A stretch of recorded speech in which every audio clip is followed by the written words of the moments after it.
안녕하세요. 함께 성공하는 채널 위그로우입니다. 여러분들의 인생이 혹시 망한 것처럼 느껴지시나요? 살다 보면 이러한 마음이 들 때가 있어요. 여러분들의 망한 인생을 자책하기 전에 먼저 제가 얼마나 망한 인생을 살았었는지 말씀을 드릴게요. 여러분들의 삶과 한번 비교를 해보세요. 저는 4살 때 동네 오빠에게 성추행을 당했습니다. 4살의 어린 나이지만 지금까지 그때의 충격과 기억이 떠오르면 소스라치게 싫고 수치스러운 감정을 가지고 있어요. 그리고 저는 유치원과 초등학교 때 왕따를 당했습니다. 유치원 때 놀이동산에 놀러 가는 게 저는 너무나 싫었어요. 왜냐하면 저는 항상 짝꿍이었고 친구가 없었기 때문에 모든 기구들을 다 혼자 탔거든요. 그때 사진이 아직도 있는데 오리배에서 혼자 타던 제 모습이 기억이 납니다.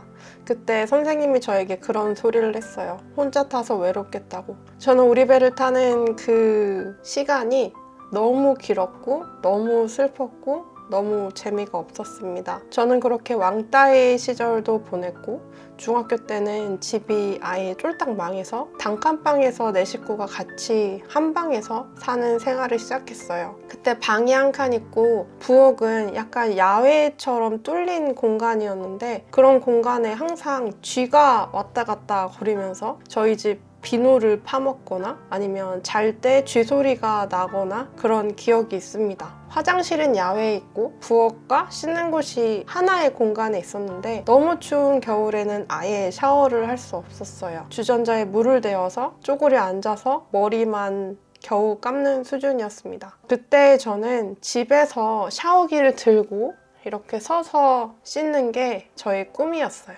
대학교 때까지도 가족들이 한 방에 같이 잤습니다. 연탄을 떼서 겨울에는 정말 너무너무 추웠어요. 주택이었기 때문에 코끝이 시려서 머리까지 두꺼운 이불을 덮고 자야 됐고 그리고 이불만으로도 부족해서 패딩까지 입고 한겨울을 지냈던 기억이 있습니다. 저희 아빠가 몰았던 노란색 태권도 차가 창피해서 고등학교 때는 일부러 아무도 보지 않는 새벽에 아빠가 데려다 주실 때 등교를 하기도 했고요. 제가 하고 싶었던 수학과는 집안 사정 때문에 포기를 했고 취업이 잘 되는 간호학과에 입학을 했습니다. 학교 다닐 때는 제가 가장 친하다고 생각했던 저희 친구에게 꽤 큰 돈을 빌려주고 돌려받지 못했었고 그 친구가 나중에는 심지어 저희 할머니 집 같이 놀러 갔었는데 그때 할머니 돈까지 훔치면서 저는 아예 집안에서 미친년 소리를 들어야만 했습니다. 그때 제가 너무나 믿었던 친구였기 때문에 그런 일이 일어났을 때 너무 스트레스가 심했어요. 그 스트레스가 아마 원인이지 않을까 라고 생각하는 난치병을 20대 초반에 진단을 받았습니다. 간호사가 되어서는 매일매일 울면서 퇴근을 했어요. 지금은 많이 좋아졌지만 제가 있었던 한 10년 전까지만 해도 태움이 엄청 심했었거든요. 소변통으로 맞기도 하고 저는 그때 더 뚱뚱했었는데 뚱뚱하다고 인신공격을 받기도 하고 쟤는 왜 저래? 이런 식으로 나무라기도 하고 정말 많이 혼나고 정말 많이 울었어요. 난치병 진단을 받고 간호사를 하면서 우울증도 정말 심하게 왔었습니다. 죽고 싶었어요. 이 세상이 너무 싫었습니다. 제 자신도 물론 너무 싫었고요. 거울 속에 제가 싫어서 마구 가위로 머리를 자른 적도 있어요.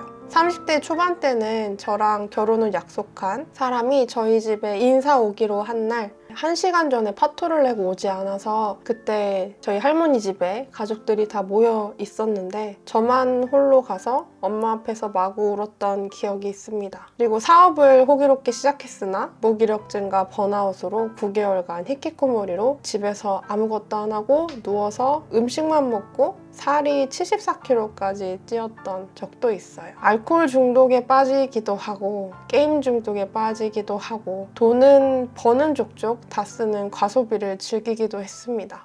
어떠신가요? 여러분들의 인생과 비교했을 때 제 인생도 꽤 망한 인생이라고 생각 들지 않나요? 제가 그렇게 히키코모리로 집에서 아무것도 안 하고 누워있을 때 스마트 스토어를 아주 잠깐 겨우 유지는 했었습니다. 그러다가 제가 정신을 차리게 된 계기는 단돈 100만 원이 없어서 엄마한테 제가 빌리고 앉아있더라고요. 그 모습을 보는 순간 진짜 정신이 차려졌습니다. 아, 맞다. 내가 이 사업으로 돈 벌어서 부자 돼서 우리 엄마한테 효도시켜주고 우리 예전에 못 살았던 거 다 보상해줘야지 라고 생각했었지.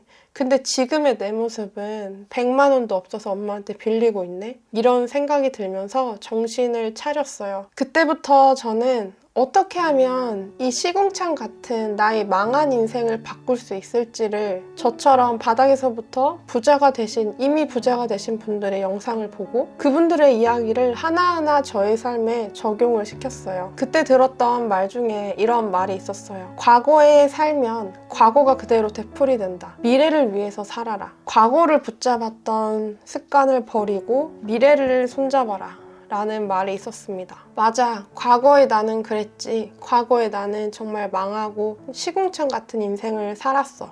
그치만 미래의 나는 지금의 내가 만들어가는 거니까 과거는 청산하고 앞으로 미래를 살아가자 라는 마음을 먹었습니다. 그런데 이렇게 마음먹었다고 해서 한순간에 바뀌지 않더라고요. 예전에 유튜브를 보고 게임 트위치를 보고 그랬던 습관이 남아있어서 제 습관을 완전히 바꾸기가 쉽지 않았습니다. 그럴 때마다 저는 또 다시 자책을 하고 다시 우울에 빠지고 계속 그날 하루를 망쳐갔습니다. 제가 언제 미라클 모닝을 한 적이 있어요. 부자분들이 해를 이겨야 된다 이런 이야기를 또 누가 하셔가지고 미라클 모닝을 해서 새벽 5시에 억지로 일어났다가 한 2시간 정도 깨어있고 일도 조금 하다가 저는 낮잠을 한 4시간, 6시간을 잤습니다. 저는 아침형 인간이 아니었거든요. 그렇게 낮잠을 4시간, 6시간 자고 나면 그날 하루에 모든 거를 다 못하겠더라고요. 너무 내가 한심해 보이고 너무 내가 싫고 나는 역시 안 되는 사람인가 보다 라고 자책하면서 또 다시 예전의 습관으로 돌아갔었습니다. 이럴 때 내가 자책하고 있는 그 순간에 나를 알아채고 자각을 하고 나에게 그렇게 이야기를 해주기 시작했어요. 괜찮아.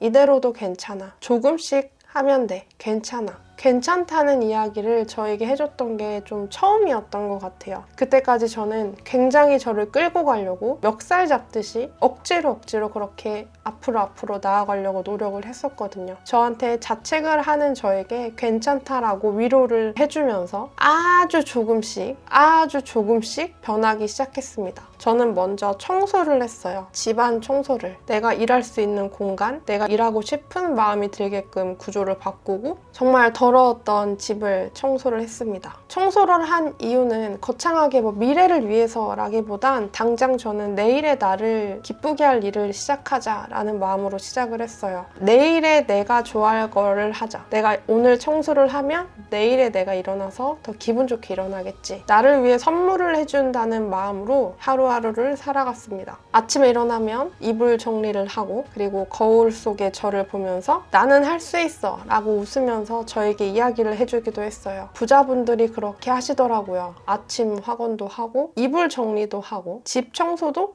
깨끗이 하고 부자분들이 하시는 습관이라면 다 따라하려고 노력했어요. 오늘의 내가 내일의 나를 위한 선물을 한다 라는 게 정말 거창할 필요가 없어요. 내가 산책을 해야지 나는 산책하는 습관을 갖고 싶어 라고 마음을 먹으셨으면 진짜 거창하게 30분, 1시간 걷는 거를 목표로 잡으면 지금의 내가 이 망한 인생이라고 느끼는 내가 그 일을 실행하기에는 꽤 많은 노력과 에너지가 듭니다. 그래서 저는 그냥 집 앞에 한번 나갔다 오기로 산책을 대신했어요. 그리고 내가 운동을 해야겠다라고 마음을 먹었으면 저는 하루에 스쿼트 하나만 하기를 정했습니다. 이렇게 여러분들도 작게 정말 작게 시작해서 매일매일 꾸준하게 한번 해보세요. 그리고 나를 컨트롤할 때 좋았던 방법을 한 가지 말씀을 드리면 만약에 책 읽는 습관을 들이고 싶다. 그럴 때 저는 어떻게 했냐? 하루에 책 한 줄 읽기를 목표로 잡았습니다. 한 줄 정도는 내가 볼 수 있겠다 싶어서 그렇게 한 줄 읽다 보면 재밌어서 한 장도 읽게 되고 또 읽게 되고 그렇게 되더라고요. 그리고 내가 목표한 거를 달성한 나에게 상을 줬어요. 그 상은 내가 원래 좋아하던 과거에 내가 좋아하던 것들이었습니다. 트위치로 롤 영상 보는 거를 좋아했는데 하루 종일 아무것도 안 하고 누워서 트위치 영상만 볼 때는 보고 났을 때 굉장히 허무하고 죄책감이 들고 역시 나는 망한 인생인가 보다 라는 생각이 들었는데 나에게 보상을 내리듯이 상을 주듯이 그 영상을 보니까 그런 죄책감도 사라졌어요. 내가 오늘 책 한 줄을 읽으면 트위치 영상 자기 전까지 보게 해줄게. 이런 식으로 그때의 저를 아주 조금씩 바꿔나갔습니다. 여러분들이 목표하신 거, 어떤 루틴이나 어떤 습관이나 내가 이거는 꼭 해야지 라고 했던 거, 만약에 내가 오늘은 지키지 못했다 그랬을 때 절대 자책하지 마세요. 자책하는 나를 자각하시고 나에게 괜찮다라고 얘기하세요. 다이어트를 하다가 오늘 만약에 폭식을 했다고 예시를 들게요. 폭식했다고 내가 난 다이어트 망했어 하고 그만두게 되면 다시 예전으로 돌아가는 겁니다. 근데 폭식을 했던 나에게 괜찮아, 지금부터 다시 하면 돼, 잘 먹었으니까 됐어, 이렇게 이야기하시고 다시 내가 원하는 목표를 향해서 달려가세요. 중간에 멈췄다 해서 멈추시면 다시 과거로 되돌아갑니다. 멈췄으면 다시 가면 돼요. 실패하면 다시 또 하면 돼요. 과거에 계시지 말고 미래의 나를 위해서 지금을 살아가세요. 위기는 기회라는 말이 있습니다. 이 말을 제가 최근에 저희 수강생분 통해서 들었는데 너무 좋은 말이더라고요. 위기는 기회가 될 수 있어요. 제가 돌이켜보면 그때 제가 돈 100만 원이 있었다면 정신을 차리지 못하고 그렇게 계속 그런 삶을 살았겠죠. 돈 100만 원이 없던, 엄마한테 꾸던 저희 위기가 있었기 때문에 그거를 기회로 저는 바뀔 수가 있었습니다. 여러분들이 지금 어떤 힘든 상황, 어떤 망한 인생을 살고 계실지라도 그 망한 인생은 과거구나, 내 미래는 지금의 내가 새롭게 만들어 가야겠구나 라고 다짐을 하고 한번 원하는 목표를 향해서 다시 멈추면 또 하고 실패해도 또 하고 계속 전진하시길 바랍니다. 모두 함께 같이 성공하는 위고로우가 되겠습니다. 감사합니다.